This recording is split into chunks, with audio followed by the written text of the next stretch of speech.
Hi everybody, welcome to the Last Cast podcast with myself and Paul Davison. It's been a while since we've been sat here having a chat about fishing, but we've both been fishing, haven't we, Paul? So yes, quite a bit of talk about. We're going to try and get through a whole podcast without talking about the Angling Trust. You'll be pleased to hear. We've got that lined up for next week. But no, serious. We will touch on, they've just launched a new competition. So we're going to talk a little bit about that. We've got some information from Ben just to share with you as well on the competition. We can talk about other competitions on the schedule as well. Myself and Paul, we've both been fishing down the Midlands waters this week. Paul's been at Draycote. I've been at Rutland. I fished stocks not so long ago as well. So we'll give you a bit of a rundown of how the big waters are fishing. You've been on the rivers? Oh, yeah, you have, haven't you? Yeah. Yeah. So, we've got quite a bit to talk about. I think we'll probably get started with fishing news or fishery reports. Obviously, Angling Water, they opened up this week. I went down to Rutland for Tuesday, which was the first day on. Regarding sort of social distancing and things like that, it was very well planned. They were only allowing, I think it was 2 anglers on the dock at one point. So what you did was you queued up 2 meters apart as a minimum with all your gear onto the boat jetty. There was a warden at the entrance to the dock giving you your boat number.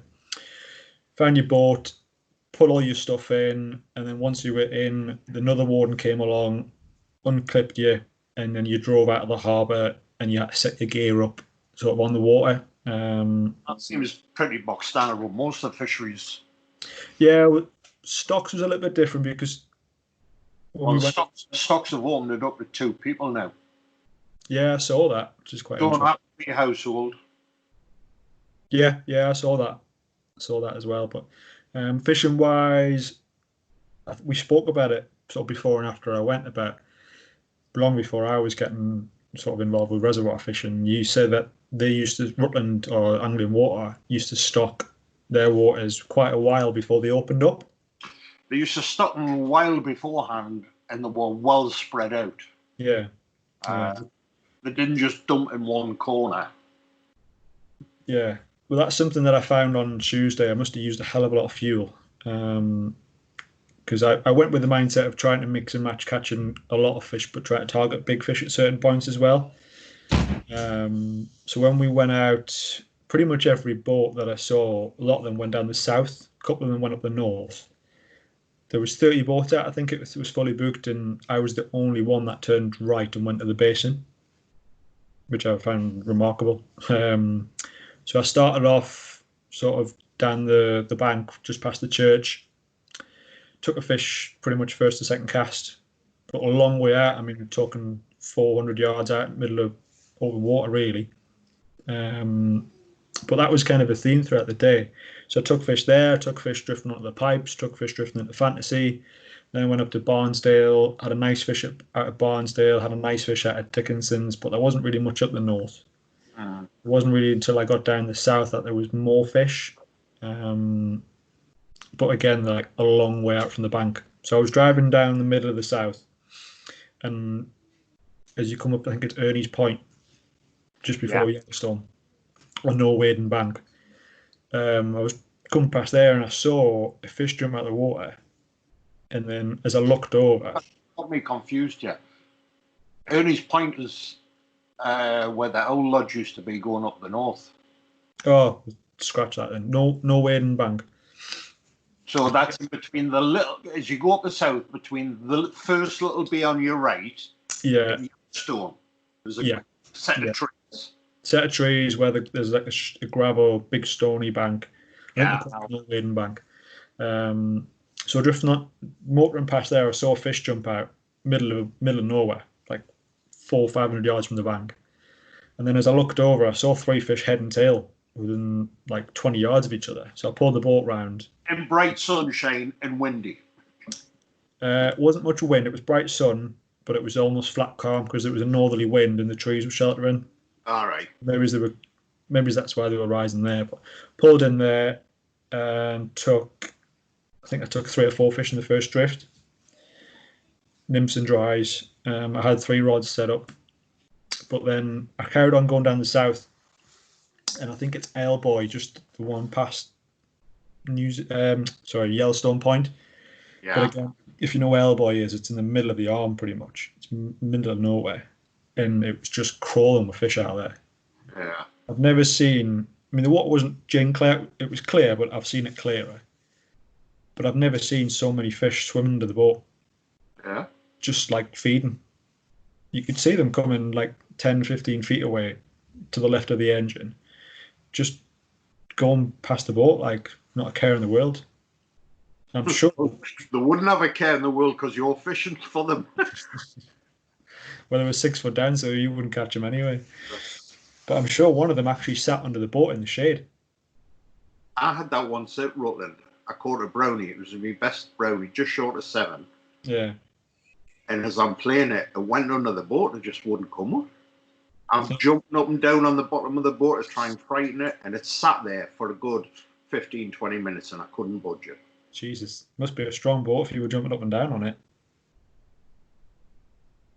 Could have went through the bottom. Be careful doing that. Sorry, I lost you for a minute there. What did you say, you little bastard? So I had a couple of drifts off Aylboy. I think I had 9 or 10 out of there, so that was really good. And then went up to Old Hall, got a 1 out of Old Hall, but you could just tell there wasn't the fish numbers in there compared to out in open water. Yeah. And the fish were all good standard fish. It's nice that they're spread out. Yeah. Well, I spoke to a couple of lads who had been on there yesterday. There was someone on who spoke to me, and I spoke with another lad who was on Tuesday, and they said found similar things, like out in open water, long way from the bank. There was a lot of fish. Fish are good quality. A lot of fish in Sykes, which is one of the only places I didn't fish, Sod's Law. And in the middle of the dam as well, just through the about 100 yards off from the boys. So yeah, I mean, you kind of get that sort of thing later in the year. Yeah. But yeah, it's good. I mean, the good thing about that is, like you said before, the fish aren't potted up. Yeah. So they're not going to get like easily pressured. So well, they've acclimatise and learn how to feed properly. Well, you say that, but I don't normally take fish. Yeah, but they haven't seen a blob, so they'll still go for it. What I'm saying is, they're not stupid. Yeah. They did not want the pull in the South Arm. They wouldn't go near it. Yeah. I was midge tipping olive magnet, we'd call it, on the top dropper. Crunch it, anyone else. 2 crisps and a biscuit booby, small biscuit booby, and just keeping a touch of it, and they were just ripping your arm out. Yeah. But I tried the pull when I was in the middle of fish. Didn't even get a follow. But in the basin, they were having it. But not at the arms. Like I was going to say, I don't normally knock fish, but I did on Tuesday. Took them home, gutted them. Out of 7 fish that I knocked, there was 1 that had buzzer in it. 6 of them empty. Yeah. When you say an empty, did they have that green? Nothing. Absolutely nothing. And I haven't spoken to anybody, but I've seen online reports about fish coming out of Grafham that seem to be feeding more naturally. But yeah, it was weird. Some of the fish as well, you actually saw like head and tail over. They were feeding. They looked like they're feeding on the top. And the thing is, though, if they're empty, we're in lockdown, or we were in lockdown. So who's actually been going to the shops for the fish, for the food? That's why they've had nothing in the belly. I know. Got to feel sorry for them, haven't you? Yeah. All that water. Yeah, and the shop shut. Yeah. So how was Draycote anyway? Lovely. You told me you weren't going to go. I know, but as soon as I knew Draycote was open, that was it. I couldn't resist it. Yeah. I've had 1 day on the river, first of all, on the Eden. I had a few fish. Water was very low. When it's been low for a while and you get that horrible browny, mossy shit on the bottom. Yeah. And you couldn't help it, but as soon as you put your foot in the water, there's like a cloud of this shit come up. Yeah. Anyway, I enjoyed it. It got us out. It was nice and peaceful and quiet. And I was aching the next day. So I enjoyed that. But Draycote, as per normal, apart from the fighting a bit harder this year, which I find pretty amazing compared to last year. Yeah. Last year was good, but every one I got was fully finned. Bora silver, absolutely brilliant. But it was a weird trip down there, because normally, you know what I'm like, I drive late at night all through the night. Yeah. I get diverted and there's roadworks and I drove all the way to Draycote, not one set of roadworks. Yeah. Diverted. The road was empty. It was brilliant. Unfortunately, those at noise, I'm not adverse to driving somewhere, fishing, and then sleeping in the van. Quite a good night's kip. But those that don't know, since the stag jumped out in front of us and wrote my van off, I've been getting a car. So I tried sleeping in the car, but I didn't realise the child locks were on the back. I couldn't get out. Didn't matter what I'd done. And I'm telling everybody about all the gadgets this car's got, where you don't even use a key. You have to press a button and put your foot on the brake, and it stops the engine.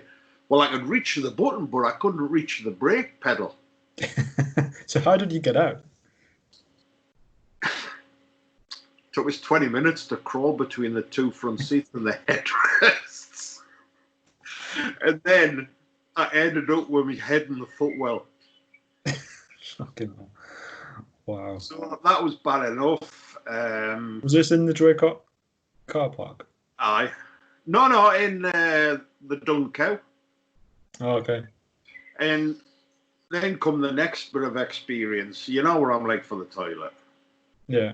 Well, nowhere's open. Can't get a shite anywhere. The garages won't let you in. The pubs are shut. If you take the road towards Coventry, there's a dual carriageway. And I actually said to the bloke in the garage, listen, I'm telling you now, if you don't let us into the toilet, I'm going to shit on your forecourt. And he just said, sorry, you can't. So anyway, I ended up fucking Sainsbury's bag. Nice. Lovely. Great image. Yeah, but the funny part was I put it in a recycle bin.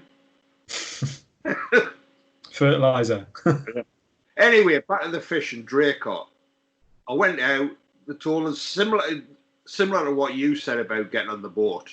You know, from getting onto the jetty and having the engine started and leaving the dock, 30 seconds. Yeah. So that I thought was really good, and Lee's looking really nice with his visor on and all that. Yeah. You've got to put your own gear in the boat. So I went out, tackled up. Lee had said that they'd seen a couple of fish just out from the lodge. So I started off with 10-foot tip, 2 nymphs, buzzer, and I've got a little egg fly blob, I think I've shown you. Mm. And they love that, static. Yeah. Anyway, fishing was great. Must have had 15. And it probably doesn't show up on here, but all the side of my face is peeled this week. The backs of my hands have peeled. And I forgot my sunglasses, which didn't help. Like that. So it was bright sunshine, and it was quite breezy. And like I say, I think it was about 15 on the nymphs. And then, you know what I'm like for dries? I thought, I'm going to give it a go. And I sort of chuckled at myself, put the dries out, and this fish on my first cast, absolutely perfect. Couldn't have been any slower. Went just took it dead gentle. And I thought, in bright sunshine. Yeah. Anyway, I proceeded to fish the dries a bit, and it was as if it was a perfect cloudy day with gentle ripple. Yeah. Now, I only seen 2 fish to move on the top, and I couldn't get to them. Yeah. I must have ended up mid 40s. Yeah. The dries were unbelievable. And a couple of people had good success with it. So they were quite keen to come. They were high in the water at Rutland as well. Considering the weather we've had. Because I went out when I first started in the basin, I put a dive 5 sweep on. Yeah. And I got one on the hang first cast, so I thought, I must have the depth right. But then the next 3 or 4 fish were literally on the first couple of pulls. If you chuck it out, you straighten up and then start twiddling as your boat's drifting towards your flash just to keep in touch. And next 2 or 3 fish I had, it was when I straightened up, started moving it, and it was just locked. Yeah. As soon as you feel it, like within a split second, the fish was on the surface. Yeah. Well, the good thing was with the quality of the fish, I don't know how many fish I hit on dries. And before I had a chance to sort of lift the rod properly, the line was screaming off me reel. Yeah. And that was happening all the time. And I'll be honest with you, I come back after that weekend. My shoulders are killing us, my back. But the fishing was phenomenal. And yeah, on Sunday was identical conditions, identical wind, and I never had a take on dries. I got them all on the 10-foot tip. Yeah. Do you think they went down then, or just one? If I knew that, I'd be the world's greatest fisherman. Thought you were? No, Nelly. Howard's the best in the world at the minute. It's true. It's very true. It's very true. The only disappointment with Draycote, obviously it's this time of year, but there was, if you drew a line from the jetty over to the tower, everything to the left, it was very not dirty, it was cloudy. And I think it was that pea green algae had been at the other end, and then the winds hit it, pushed it all down the bottom. So the bulk of the fish I got were off that line, but to the right, in the big inn and just behind oils, that bank there. Over the shoals as well, in the middle. Yeah, I got something right in the middle. But the thing was, whenever I was fishing, I didn't feel as though, this is where the pod is. Yeah. You could just carry on drifting and you were coming across maybe 2 or 3 fish. Yeah, that was kind of how it was at Rutland. I mean, from what I hear, the lads that went up to Sykes, they were a lot of them there, and they were coming after you when you were pulling. Yeah. But apart from that, I mean, I didn't go there. The only place I found that there was a big concentration of fish was in the middle of the south, around Elboy. But then again, I mean, if you were fishing a match, you could happily say, right, I'm going to start 100 yards behind Elboy, drifting towards the lodge, and you could literally have drifted from Elboy to where I was at No Aiden Point, just across the middle. And by the time it took you that drift, it'd probably been like a couple of hours. I'd be surprised if you weren't nearly bagged up. Yeah. So yeah, I mean, the fishing's great. The fishing should be great as long as we don't get some really warm weather. I mean, this weather we're having at the moment, it's been hailstone in the northeast today. I was going to say, last night was bloody freezing. Yeah, which is good. We definitely needed it, especially for the rivers. I've been on the river local to me called the Wansbeck, which I never normally fish, but there's a free bit in the middle of town. So I've just been going on there for an hour, the last hour of light. Didn't realise how many fish is in there. It's stuffed fish, loads of small trout.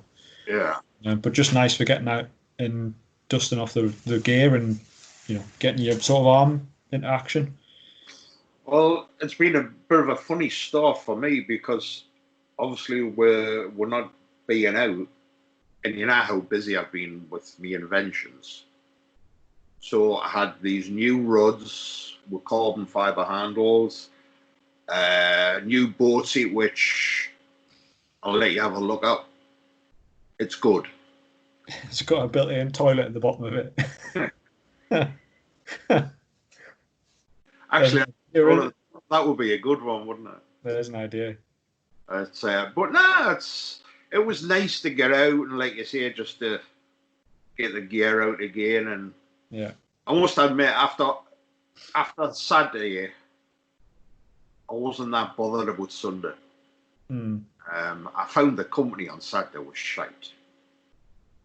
It's an improvement of what it normally is, anyway. If I'm on the pointy end. No, on Saturday I kept on arguing with my boat partner, and I realised, you know, if you're going on a bad drift, yeah, when you're in the boat on your own, you've got anybody to blame but yourself. No one to what? We lost you there. No one to blame. No one to blame. Yeah. It's great to sit there, you know, when I go out with Tony, and he bites all the time, but it's like, this drift shit. So I wouldn't have put one here. Yeah, I'd been 50 yards up at the left. Yeah, and eventually he snaps. But the social side of it, I missed. You know, it is nice to be in a boat with people and have a bit on and bounce off each other, and I did miss that. But again, we've just got to be careful at the minute. You know, it's not over with. Oh no! I mean, on the way back, I didn't realise it was the day Tuesday gone was the day a lot of the McDonald's opened. And do you know, on the way back from Rutland, there's a McDonald's. I think it's by services. Yeah, I did try 2 McDonald's, but they were both shut. Well, Tuesday they opened, and I didn't know because I went to. It's about 40 miles north of Rutland. There's a service station. Forgetting what they're calling that, but there's a McDonald's there. No, get your Happy Meal from. No. I'm on the big boy stuff now. I'm sure they do OAP discounts as well for you. No OAP yet, son. I feel it, but I'm not. You look it. Anyway, so yeah, I was coming down the A1, and anyone knows the place I'm talking about. The queue for the McDonald's was out the McDonald's restaurant drive-through, sort of circled the restaurant. It came out round the garage forecourt, back onto the slip road, back up to where the roundabout is, back over the bridge, and it started at the roundabout on. So I was going back north, so the queue started on the north side, sort of carriage roundabout. Over the bridge, over to the roundabout. It must have been like 2.5 hours. Well, that's what you get when you go to fast food restaurants. Jeez, it was unbelievable. I nearly got the toilet as well. So, we touched on stocks as well. I had a day on stocks not long after it opened. Yeah. I bought fishing as well. I think it's probably like 2 or 3 weeks ago now. Great fishing at stocks as well. Similar to what you found at Rutland and Draycote at the fishery, well spread. Yeah. The key there, it's pretty much like stocks is on a normal day, really, is not to repeat the drift. Yeah. Straight away. There's a lot of fish behind Gull Island. But the worrying thing for stocks is that the water height. Low. Unbelievably low. Yeah. Unbelievably. I mean, Rutland was fine. Don't know what Draycote was like. But yeah, I mean, stocks was worryingly low for the time of year. Yeah, but you've got to look on the positive side. There's a bit of an equation when people are stocking a reservoir. They work on per cubic meter or something like that. Yeah. So stocks has been stocked when it was full.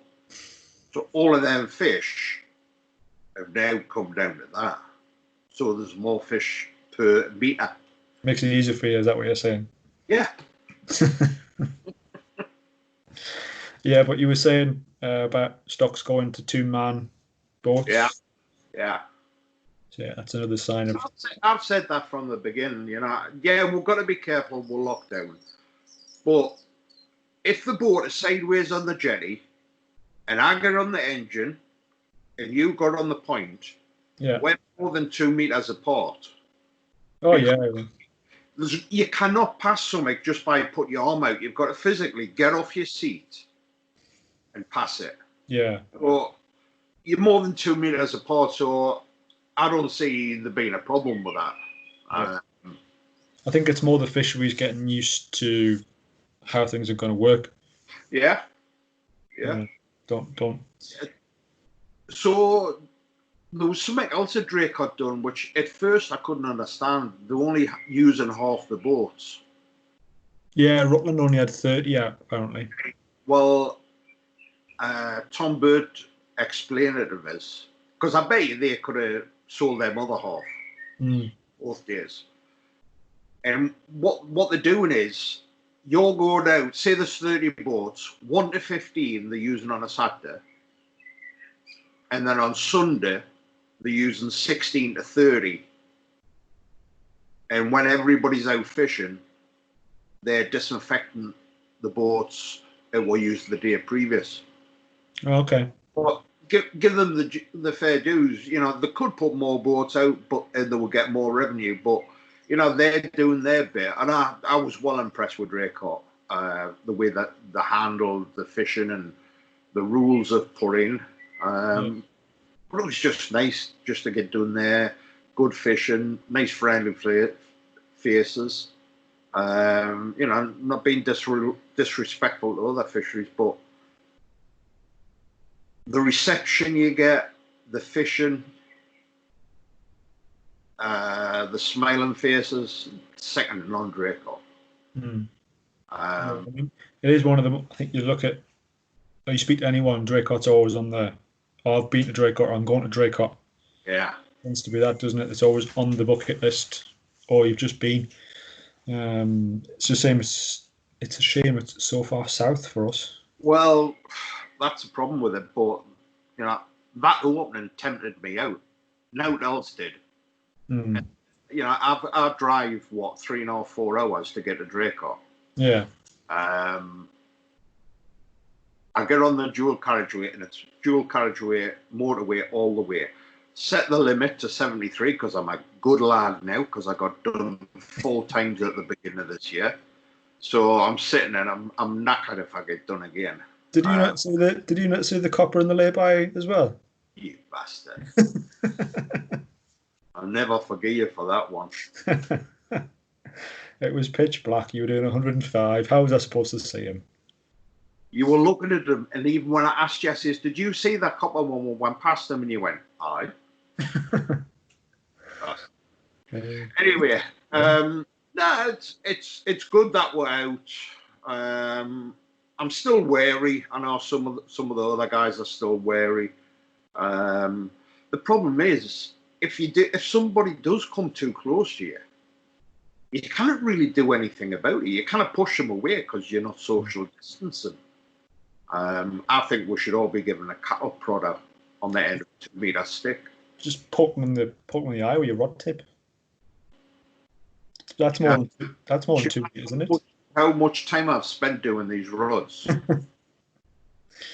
So we've spoke about the Midlands waters and Draycote. I've seen a lot of stuff on Facebook about Blagden. It's nuts off. Absolutely. Apparently the fish coming out of there are insane. Yeah. Obviously, I talked to Tony Baldwin a lot. I spoke to Withy quite a bit. And they're raving about it. The problem is, Tony's been like me. Tony hasn't been out yet. And he's doing what I've done, which was let everybody dip the toe in the water first. Yeah. Now he wants to go out. He can't get a boat on Blagden. Really? Blagden's fully booked. But they're doing the same single-man boat and everything. Yeah. But I think probably next week, I think we might meet up at Draycote.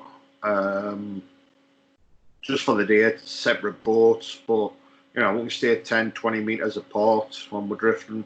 Yeah. That'll be good. 20 metres, I can just about throw like a cheese savoury bunnet. I was going to say you can't cast 20 metres, so it must be something else. Yeah, it's me home. So what we were talked about at the start, competitions as well, starting up. Yeah. Obviously, the OK is being given to look at competition fishing. I know you see quite a lot on Facebook. But you do a 3-man team competition. Well, that was one of the things I was going to talk about. So there was 2 that I was hoping to run. We'll talk about the Rivers one first, because that was supposed to be the 19th and 20th of July on the tees. Bit quick though. Well, that was the original date. So I'm not going to plan on moving it. The only issue we've got with that is accommodation. Well, I was just going to say, it's all right going fishing, but I got the other side of the coin when there's no digs. You can't you kind of go and get food, toilets. So if you kind of get digs, it's going to narrow it down to people who can do it in a day. Well, can I do Draycote in a day? Yeah, I could. 20 years ago. Yeah. But I get about halfway and I've got to get up my rocking chair and go to sleep. We're looking at the calendar. I think the calendar is going to be pretty busy towards the end of the year. And looking at the government advice and when things are going to open, they're mentioning 4th of July, I think, for hotels and restaurants to open back up. Yeah. So fingers crossed, if that's the case, then accommodation should be okay for middle of July. Yeah, but the accommodation will be the same as McDonald's. Everybody will all of a sudden just go. So you'll struggle to get accommodation. Let the first couple of weekends get out the way. So this one on the rivers that you're on about doing, that's a 3-man as well, isn't it? Yeah, but with it being on the rivers, we can get away with the distancing. Yeah. Because how it will run if it goes ahead is you have 2 people fishing. The third person from your team will be controlling the team down the river in the next peg. Yeah. So rather than have a trough where you measure the fish and you've got to wade back over the river and give your net to the controller, etc., all the controller will need to do is physically see the fish in the net of the angler. So the guy will get the fish in the net, hold it up. There's going to be no size limit. On the tees where it is, I've fished it for years. You very rarely get a tiny trout. No, but especially at the top end.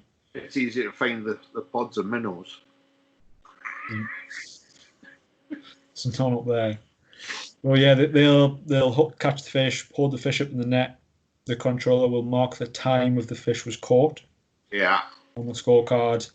And then they'll get a certain number of points for the fish. So there's 2 years out the team fishing that peg. Yeah. But the numbers of teams will be less. So I was going to have it for 24 teams. Now it'll be for a maximum of 18. Yeah. And that's for a couple of reasons. So we can have more water. Yeah. Per team, and for parking as well, because everyone needs to be in their own cars. So the parking's quite restricted. So the less teams, less parking requirements. So 18 teams tops, 3 groups of 6 teams. And there's plenty of water for 6 teams. So I was just about to take the piss there and say about the wading, and it reminded us about something.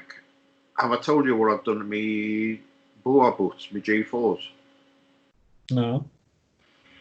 I know you're supposed to put a bit, when you put the studs in, you're supposed to put them in with a Baracqua seal on them. Yeah. Well, I put Gorilla Glue on mine. Right. And mine are just cheap studs. And there's no way I'm paying that price for Sims and that. Not for me. Yeah. But, these new ones that everybody who's got them raves about, they're about 70 quid where they're like metal discs. Like 50 pence pieces. Yeah. Yeah. Anyway, I done a bit of research. I found the metal. and I found the bits. Okay. And the cost us for 25, I think it was about £4 or £5. Yeah. But they're a nightmare to put into your boots. Once they're in, they're brilliant and easy to replace. But anyway, I put the normal studs on the foot part, and I've put these fancy bits. I've put 3 in the heel. I'll tell you what, when I was on the river, absolutely brilliant for getting a grip. Yeah. Without the mixture. And at the end of the day, normally I can turn my boot over and there'll be about 4 studs missing every time I go. And I'm telling you now, both boots had every stud still in them. So the Gorilla Glue worked. God knows how I'm going to get them all once a wear doing. Yeah. Things on the back. And, you know, that's basically it. I don't know if you can see that. No, it's hold it up a bit. There you go. Okay. And the pre-drilled, but you've got to put them through. So I put it through with a socket screw or ball. I can't remember what it was, but I'll tell you what, I was well impressed with it. Good. It did give us a hell of a grip. So that's the Rivers one. So anyone want more information on that, you can look at the Fly Fish North Facebook page. Yeah. Or just drop a comment on the Last Cast podcast page, YouTube channel, whatever. I'll get in touch if you want more information. It's teams of 3, like we've said. All being well, it'll be over the 19th and 20th of July.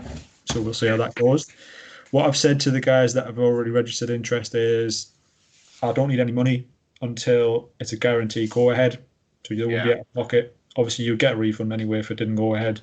Just register. The first 18 teams to register will get the first 18 places. And then when we know it's going to go ahead, that's when we talk about payment and stuff like that. So nothing to worry about for the time being. Just get your name down. We've already discussed this. I won't be entering it. Because unless I call with 20 yards, I'm not interested. I'd already got the wooden spoon engraved with your name on as well, like some devastated. So if you need a hand on the day for somebody to sit on a deck chair in the company where the weigh-in's going to be. The weigh-in in the sea fishing competition. So yeah, that's that one. The other one, which was supposed to happen last weekend, was the 3-man team on Draycote, the Lockstyle one.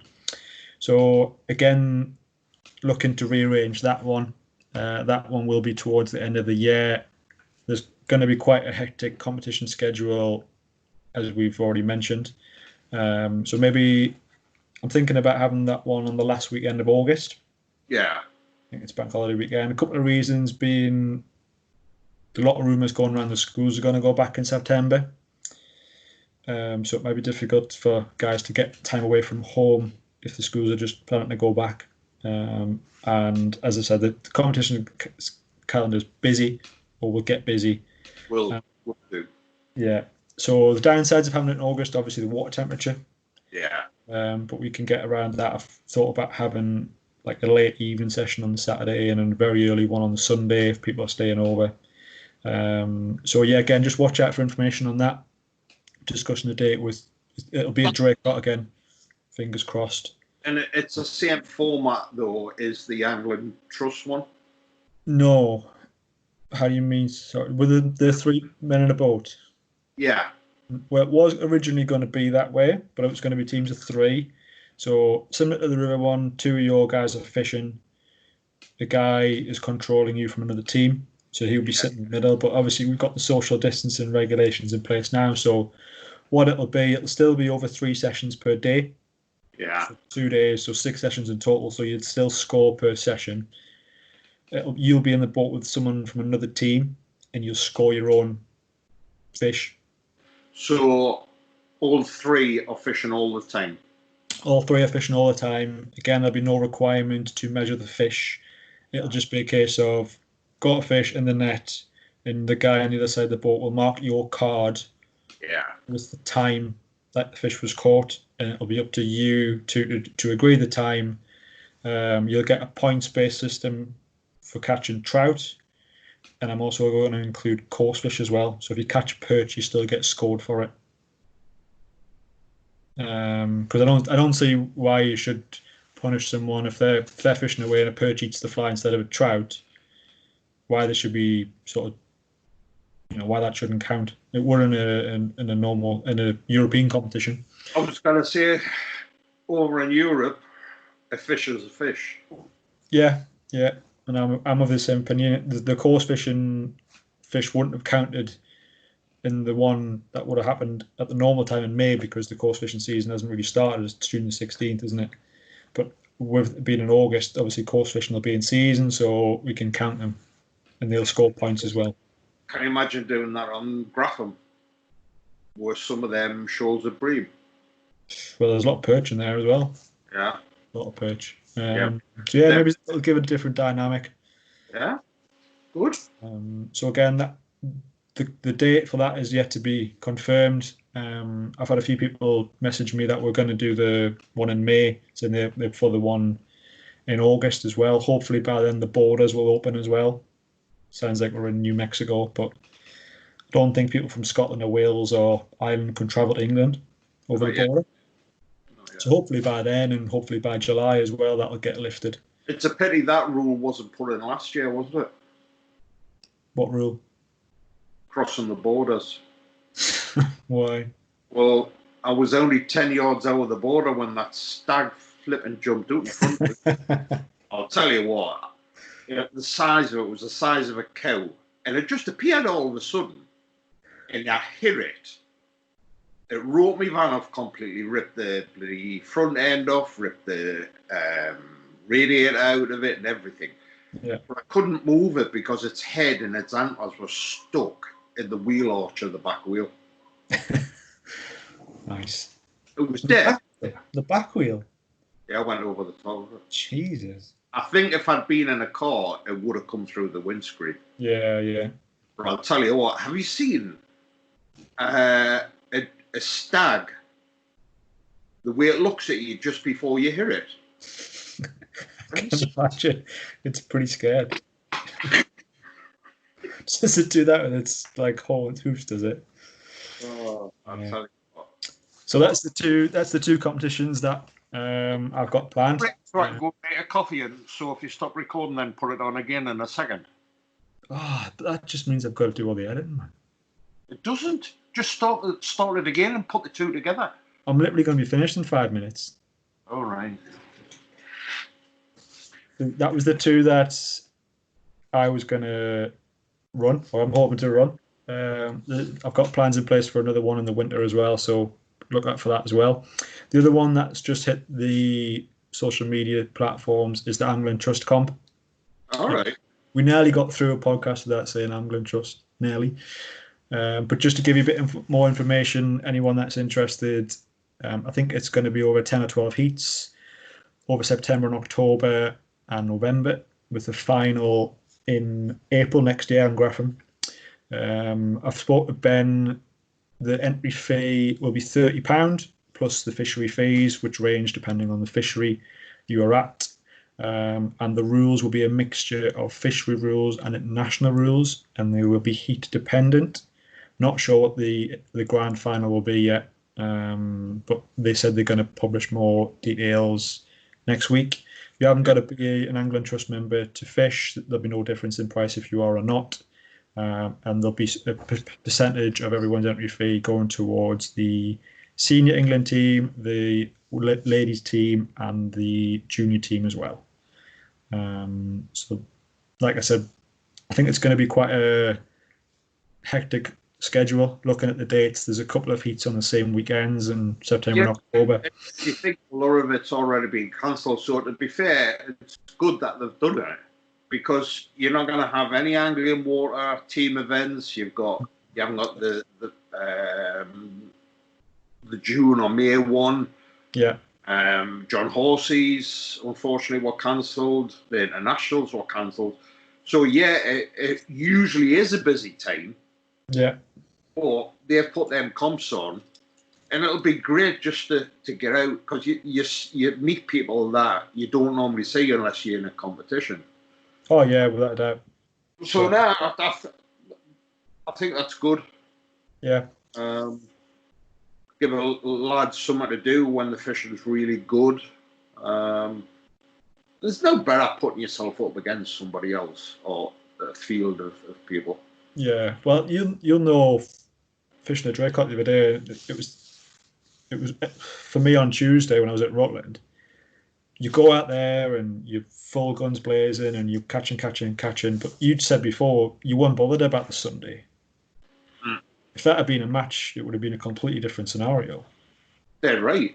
I know that's how we're wired, and we're competition anglers, and that's what we need to help drive us. But on Tuesday, one thing I was going to mention, if anyone's been sat there waiting to go out fishing and they're getting excited about going for the first time, what I should have done Tuesday was focus my day on one thing. Now, what I try to do is everything in a day. That's impossible. So I try to go for big fish down the top of the arms. I wanted to go in the basin to try and catch loads of fish because I hadn't done it in a while. Whereas at Rutland, you can't do that in a day. So I try and do everything in one day at Disneyland. You need 2 days to do that. So what I would suggest, anyone that's listening, going out for the first day, make your mind up before you go. You do want to go catch a lot of fish. If you want to go catch a lot of fish, go in the basin and South Arm. If you want to try and catch a big fish, I think there's been some big browns caught from the tower and the North Arm. Yeah. The arms as well. So yeah, choose what you want to do and concentrate on that, and you'll probably have a better day than chopping and changing, going back and forward. Do you know the Angling Trust one? Do you know if you can enter more than one heat? Not sure. I would imagine it would be a yes, because it's an individual comp and it's not a qualifier or anything like that. Yeah, we haven't had qualifiers this year, but I used to do it, and I know a lot of other lads do it. I used to enter eliminators just for the fact that it was a competition, but I'd already qualified. Yeah. So I'd like to think that it was multiple entries, and you could enter as many as you like. Yeah, well, on the poster it does say that there'll be cash prizes from 1st to 4th place. Mm-hmm. So there's still an incentive there for fishing more than one heat. If you qualify out the first heat you fish, there's still something to go for if you want to fish another heat. I don't know the numbers and stuff like that, how many, if the fisheries will still have restrictions in place for boats that time of year. But yeah, that's the information we've got now. A bit more information there than what's on the poster about fees and stuff like that. So before we go, just to touch on what we had on the last podcast about Angling Trust questions, we've spoke to Ben. We're going to do one next week. I think we're going to try and arrange it for Wednesday, so it should be out Wednesday night. I think Ben will probably have some more information about the competition as well, and then just some responses to the questions that we had in the last podcast that we had from listeners. So that's something to look forward to. Is he going to talk of this? I don't even know if you're invited, to be honest. Listen, I'm entitled to my views like everybody else. I haven't said anything out of line. I haven't got a problem with Angling Trust or Ben. It's just not for me. Yeah, I couldn't believe you were so positive about the competition. You just... like I say, if somebody does something good, then I'll give them credit for it. And I think it's a good idea for them to put their matches on, because we've all missed it. It's good for the anglers. It's as long as people can understand, I'm entitled to a view. I'm entitled to an opinion. Yeah. Nobody does everything right, and most times you don't know you're doing it wrong until somebody tells you. True. So I haven't got a problem with it. I got off my chest what I wanted to say. Move on. Cool. So if you're watching, Ben, I hope you're keeping all right. Oh, isn't that nice? Well, the competitions are good for not just the anglers, but the fisheries as well. Yeah. And obviously, not a lot of people would sit and think about the fisheries, and it's been tough for the anglers for 2 months. But we've had 2 months of not fishing. If you fish for 30, 40 years of your life, what's 2 months? A long time when you're a good fisherman. How do you know? See, I look at it different. You know, you've fished for 30, 40 years of your life, so what's 2 months? That's a young person's thoughts. My thoughts are, and I, people don't believe it, but I'm 60 next year. And I didn't love it, and I didn't act it. And this has died, and that's died. But I work out how many seasons I've got left. So 2 months means a big... Hang on. What shade of dye is that? Eh? What shade of dye you got on there? It's like spring water blue. Where? On my head. It's a blue rinse, man. It's spring water blue, isn't it? It's the same colour as dye Lamara blue. No, but I look at it and I think, right, I probably, if I'm lucky, I've probably got 5 or 6 years left in this. What? No, I mean to like fish properly the way I do. Oh. So I've got 5 or 6 seasons left. How long are you going to tie Midas for? Do you know something? I haven't tied any this year. Oh, that was my next question. I know. I've seen it coming. No, I thought I'm gonna have to, and then with this messing around with all my gear, I found 47. Yeah, I remember you saying. All in little different places attached to that bit of foam in that pocket, and I don't have to. Good. And I totally refuse to tie people them. I haven't tied any, and I've got enough for the rest of the season from me. Happy days. Right, so just a couple of things to touch on before we head off. Sorry, are we going to do a podcast with all this new fancy 40 stuff that I've been making? Well, I was going to say, because I've got a lot of stuff as well. I've been quite busy with things, so yeah, we'll do the one with Ben. What we need to do is we need to arrange a day's fishing, and then for an hour or so on the bank, we'll go through some of the new stuff. You'll love my new boat seat, unbelievable. And I must just say, I sometimes worry about myself, all these ideas I come up with. Yeah.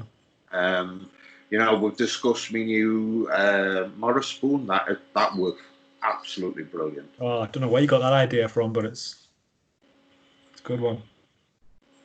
Well, eh? So I don't know where you got the carbon fibre Morris spoon idea. I don't know where you got that one from. Oh, you mentioned about carbon fibre. You didn't mention about the gizmo at the other end. Oh, I'll take 50. I'll take a 51-49 split. Well, you only mentioned carbon fibre because you know I work with it all the time. I'll tell you now, I blew my nose before. Sounds horrible. It was just pure carbon fibre. Come out. Was it in a tube shape like a rod? Nose is stiff now, like. But nah. Loads of things. Just worth mentioning before we go as well, some of the stuff that Paul made is online on the Fly Fish North website to buy, if you want to have a look at them. Explain to people that these are totally one-offs, because... I was about to do that, man. All right, sorry. Go ahead and explain why. I don't know. I was about to introduce you as to... You can say it, because you're the manufacturer. I love inventing stuff, and I love making stuff. I've got little electric tools that I've actually made the electric tools and everything.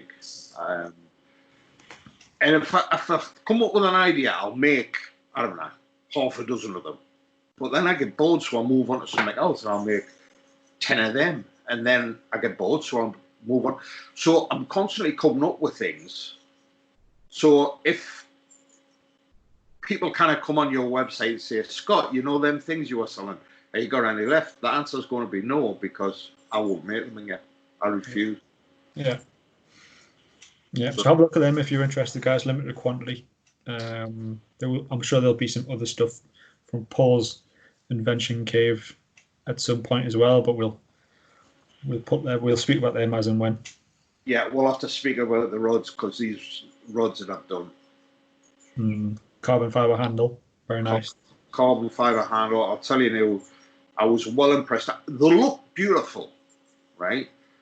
But I was a bit dubious after you said what you did about, a bit hard. And is it the Italian guys or the French guys? Some of them have got them. Italians. Yeah. So when I went fishing to Draycote, I thought, what if the handle gets wet? Will it be slippy? Will it not? What's going to happen with it? Anyway, I'm a nightmare for just tying my rod out the back to do something. Yeah. It constantly got wet, and I just picked it and started casting. Not a problem. And we've all been in that situation where we've caught a fish, your hands get slimy and what have you. You grab your rod, you think, so you get a towel to dry it. Didn't have to do that. And my grip was still perfect with it. So I was well impressed. Fishing dries, I always got a blister. Didn't that weekend. Just to prove it. So yeah, there's a load of things we could discuss and people can get done through your site. Yeah, so that's something for another time. We've got Ben lined up for next Wednesday, so we'll get that out of the way, and then we'll do one about all the gadgets we've got. I've just had all this stuff delivered as well. Nice shiny Perdigan stuff. Is that the stuff you said you were going to drop off for us? You don't know what to do with that sort of thing. It's not Seals Fair. I've got a box just Perdigans. Have you? Yeah. Oh, you like this then? Right, mate. I tell you what, that stuff will make lovely buzzers and dialbacks and stuff. You know, like under wrap and go over it with like a Suero hackle. Some of the colours are like, depending on what you look at them in the light, they like change 3 different colours. They're amazing. I've got that on a rod that I built. When you move it around, you just get a glint of. It'll be red 1 minute, then green the next. Yeah, nice. Really good. So yeah, we'll stop it there. We're nearly on to an hour already, so I don't know where that's gone. Thanks for listening, guys. There's one we've missed though, and we're going to talk about it. We tracker system. You're not getting confused with the whole NHS coronavirus tracker system here, are you? Does yours actually work? Yeah. Well, it does. It works. But I've dropped my phone this morning and half the numbers won't work, so I cannot unlock it. And that means I cannot use my tracker system. But it's just a tiny little thing I just put in my box. Yeah. It connects straight away. Don't have to push buttons. It connects with my phone. And if that little thing, can you see it, Scott? Yeah. That's in my box. Lasts 15 hours. And if that little cube goes 30 yards or more away from me, 30-yard radius, as soon as it goes out of that radius, my phone gives us an alert to say it's gone out of range. So I chase the little bastard up the drive.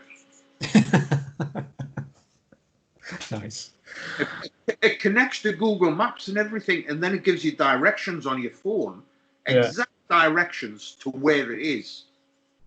And I've tried it. I give it to my daughter Molly. I give it to her, and she walked into the village.